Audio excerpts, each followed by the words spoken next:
Education is not about what you know, but it is about how you use what you know. And that makes a difference. There will be times when things will go as planned. You may experience failure, disappointments, rejection, or uncertainty. But let me remind you, these are not signs for you to stop.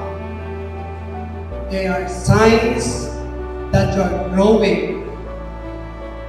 Success is not defined by how many wins that you have conquered, but by how many times you rise after falling. Always remember the values that your school has instilled in you.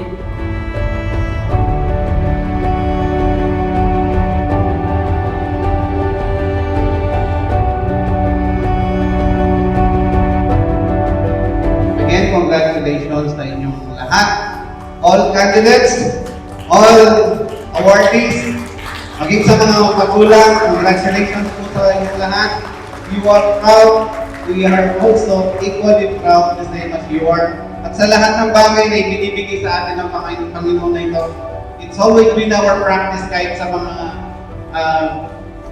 faculty and staff namin, sa mga teachers namin, kung ano man ang contribution namin sa mga bata para mapabuti sila.